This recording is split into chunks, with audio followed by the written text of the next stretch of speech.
నమస్తే. మండుతున్న ఎండలకు తోడు కూరగాయల ధరలు వినియోగదారులకు చుక్కలు చూపిస్తున్నాయి. ఎండల ప్రభావంతో దిగుబడి రావడం లేదని రైతులు వాపోతుంటే ధరలకు కళ్ళెం వేయాలని ప్రజలు కోరుతున్నారు.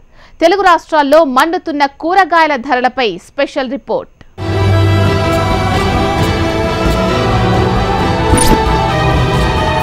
కర్నూలు జిల్లాలో కూరగాయల రేట్లు మండిపోతున్నాయి. ఏం కొనేటట్లేరు, ఏం తినేటట్లేరు అన్నట్లుగా ఉంది ప్రస్తుతం ప్రజల పరిస్థితి. కనీసం పచ్చడి మెతుకులు తిందామన్నా కూడా పచ్చిమిర్చి అగ్గి పలుకుతున్న పరిస్థితి ఇప్పుడు మాత్రం ఉంది. మరోపక్క ఇటు రైతు బజార్లలో సైతం కూడా అధిక రేట్లకు విక్రయిస్తున్నారని చెప్పేసి వినియోగదారులు కూడా వాపోతున్నారు. ముఖ్యంగా ఇటు ప్రజలకు రైతులకు మధ్య ఎటువంటి అగాధం లేకుండా నేరుగా వినియోగదారులకు విక్రయించే విధంగానే ఏర్పాటు చేసిన రైతు బజార్లో ఇప్పుడు పూర్తిగా దళారుల హస్తగతమైందని చెప్పేసి ఇటు రైతులు వాపోతున్నారు. మరోపక్క ఇటు మార్కెట్లో కూడా చూస్తే టమోటాల 40 రూపాయల నుంచి 50 రూపాయలు, అలాగే మిర్చి 55 రూపాయల నుంచి 60 రూపాయలు, ఇలా ప్రతి కూరగాయలు కూడా రేట్లు పెరుగుతూనే అంటే ఎక్కువగా విక్రయిస్తున్న పరిస్థితి ప్రస్తుతం మాత్రం కొనసాగుతుంది. మార్కెట్లో కూరగాయల ధరలు ఎక్కువ పలుకుతున్నప్పటికీ తమకు పెద్దగా ఒరిగిందేమీ లేదంటున్నారు రైతులు. ఎండలకు సరిపడా దిగుబడి రావడం లేదని, పండించిన పంటను మార్కెట్కు తీసుకొస్తే కనీస మద్దతు ధర రావడం లేదని రైతులు వాపోతున్నారు. అన్నీ చాలా పిరమున్నాయి, 50% పైన పెరిగినాయి. రేటు మండిపోతుండే సార్. పంటలు తక్కువ ఉన్నప్పుడే రేటు పెరుగుతుంటాయి సార్. వర్షం లేదు కదా, దానివల్ల పెరుగుతుంటాయి.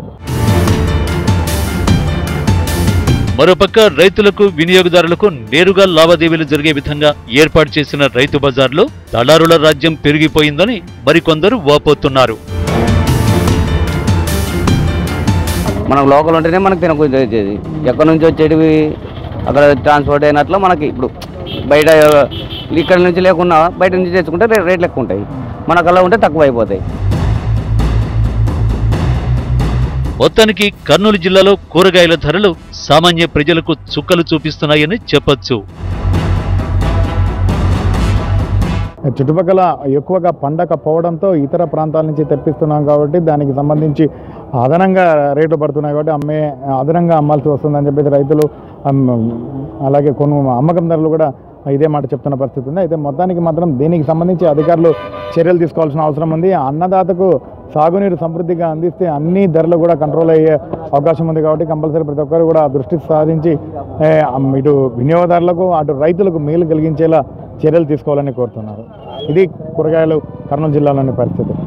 కెమెరామెన్ కిరణ్తో హరికిషన్, హెచ్ఎం టీవీ, కర్నూలు.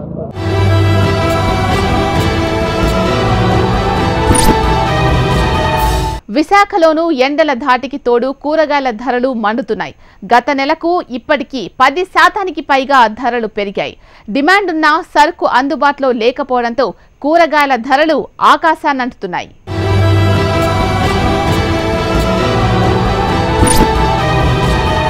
కూరగాయల కొరత స్పష్టంగా కనిపిస్తూ ఉంది. ఎండాకాలం కావడం, ప్రతికూలమైన వాతావరణం ఉండడంతో పాటు అసలు ఎక్కడి నుంచి దిగుమతులు కూడా చేసుకునే పరిస్థితి లేదు కూరగాయలు. మరి విశాఖపట్నంలో చూసుకున్నట్టయితే 14 క్వింటాల్స్ వెజిటేబుల్స్ ఇక్కడ ఎంవీపీ రైతు బజార్కి అవసరం అవుతుంది. అయినప్పటికీ కూడా ఇక్కడ అసలు వెజిటేబుల్స్ అయితే అవైలబిలిటీ లేవు. రైతులు కూడా ప్రతికూలమైన వాతావరణం, అసలు వర్షాలు పడకపోవడంతో కూరలు పండించే పరిస్థితి లేదు. మరి బయట నుంచి వాళ్ళు కూడా దిగుమతి చేసుకొని కొంతమంది అమ్ముకోవాల్సిన పరిస్థితి అయితే వస్తుంది. విశాఖలో రోజుకు 14 క్వింటాళ్ల కూరగాయలు అవసరమవుతాయి. మార్కెట్కు తీసుకొస్తున్న కూరగాయలకు గిట్టుబాటు ధర రావడం లేదని కూరగాయల వ్యాపారులు వాపోతున్నారు. తీసుకొస్తున్నాం కానీ గిట్టుబాటు ధర కావడం లేదు. ఈ ఎండల వల్ల ఓడిపోయిన కాయలు మళ్ళీ ఉదయానికి చూపితే ఎవరు తీసుకోవడం లేదు, వేస్ట్గా పోతానే పక్కన వేసి వెళ్ళిపోవాల్సి వస్తుంది. రేట్లు గిట్టుబాటు కాలేదమ్మా. 14 రూపాయలు 16 రూపాయలు అంటే ఏమొస్తుంది సార్? మేము ఛార్జీలు ఏంగానా 200 రూపాయలు ఛార్జీలు అయింది, 600 రూపాయలకి అమ్మాము. మాకేమవుతుంది? ఇటు నుంచి ఒక 100 రూపాయలు ఛార్జీలు, అవి బయటకి ఏంగానా వెళ్ళడం లేదు, ఓడిపోతున్నాయి వర్షాలు లేక, గిట్టుబాటు కాలేదు. ఇక కూరగాయలు స్టోరేజీ చేసుకునేందుకు అనువైన పరిస్థితి లేకపోవడంతో పూర్తిగా డ్రై అయిపోతున్నాయి. ఎండ వేడిమి అధికంగా ఉండడంతో వినియోగదారులు కూడా కొనేందుకు ముందుకు రావడం లేదు. కూరగాయలు ఈ ఒక్క రైతు బజారే కాదు, విశాఖపట్నంలో ఉన్న 9 రైతు బజార్లలో కూడా ఇదే పరిస్థితి ఉంది. కూరగాయలు డిమాండ్ ఉన్నా కూడా దానికి తగ్గ దిగుమతి లేదు. దిగుమతి ఉన్న సాధారణమైన కూరగాయలు అంటే ఇక్కడ మాత్రమే దొరికే కూరగాయలు అందుబాటులో ఉన్నా కూడా ఆ రేట్లు కూడా పెద్దగా అవైలబిలిటీస్లో లేవు ప్రజలకి. దీంతో అందరూ కూడా సఫర్ అవుతున్నారు. ఎండాకాలం మరికొద్ది రోజుల్లో మరింత ఉష్ణోగ్రతలు పెరుగుతున్న నేపథ్యంలో మరింత కష్టమయ్యే అవకాశం ఉందని చెప్పేసి అంటున్నారు. ఏదేమైనా ఎండాకాలం కావడం ఆరోగ్యం కోసం ఖచ్చితంగా వెజిటేబుల్స్ కానీ లేకపోతే ఫ్రూట్స్ కానీ తీసుకోవాలంటారు. మరి అవన్నీ కూడా కొనాలంటే ఖచ్చితంగా వినియోగదారులకి చుక్కలు చూసే పరిస్థితి అయితే కనిపిస్తూ ఉంది. ఇది ఇక్కడ తాజా పరిస్థితి. వీడియో జర్నలిస్ట్ నరేష్తో అనురాధ, HMTV, విశాఖపట్నం.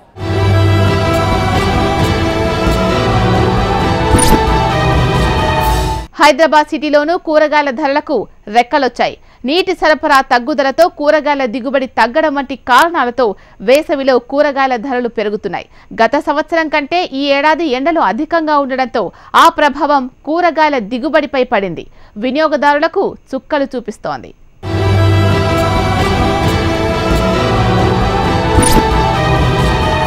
ప్రోటీన్స్ ఉండేటటువంటి ఫుడ్గా చెప్పుకునే బీనీస్ 90 రూపాయల కిలో ఉంది. అదేవిధంగా చిక్కుడుగా 44 రూపాయలు, ఇటు క్యాప్సికమ్ 50 రూపాయలు, ఏది చూసినా 40 రూపాయలు. ఇక్కడ ఉన్నటువంటి రేట్లు ఒక విధంగా ఉంటే కొంచెం ఇక్కడ మంచి సరుకు అని చెప్పి కొంత ఎక్కువగా రేట్లు ఉన్నటువంటి పరిస్థితి కూడా చూస్తున్నాం. కొంతమంది వినియోగదారులు ఉన్నారు. అన్న రేట్లు ఎట్లా ఉన్నాయి? చాలా టూ మచ్ ఎక్కువ ఉన్నాయి, రేట్స్ చాలా ఉన్నాయి. 40 రూపీస్ టమాటా అంటే ఏం తినాలేదు, చాలా మినిమం 30 ఉంటే పర్వాలేదు. సార్ ఎన్ని పైసలు తీసుకొచ్చారు, ఎన్ని కూరగాయలు వచ్చాయి, మీరు కూరగాయలు తీసుకొని పోతున్నారు, ఇన్ని కూరగాయలకు ఎంత రేట్ అయింది? మొత్తం ఒక 200 రూపాయలు అయినాయి. రేట్లు ఎట్లా ఉన్నాయి? రేట్లు 10 రూపాయలు సొమ్ము 40 రూపాయలు అయింది, చాలా పెరిగిపోయినాయి. ఎండల ప్రభావంతో మార్కెట్లకు కూరగాయల సరఫరా తగ్గిపోయింది. దీంతో ప్రజల అవసరాలకు తగినంత కూరగాయలు లభించకపోవడంతో రేట్లు అమాంతం పెంచేశారు వ్యాపారులు.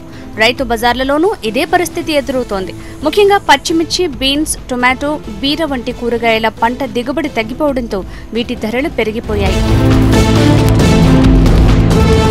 మొత్తానికి ఒకవైపు ఎండలు చుక్కలు చూపిస్తుంటే మరోవైపు కూరగాయల ధరలు ప్రజలను బెంబేలెత్తేస్తున్నాయి. ఏప్రిల్ నెలలోనే ఈ విధంగా ఉంటే మే నెలలో ఏ విధంగా ఉంటాయోనని ఆందోళన చెందుతున్నారు.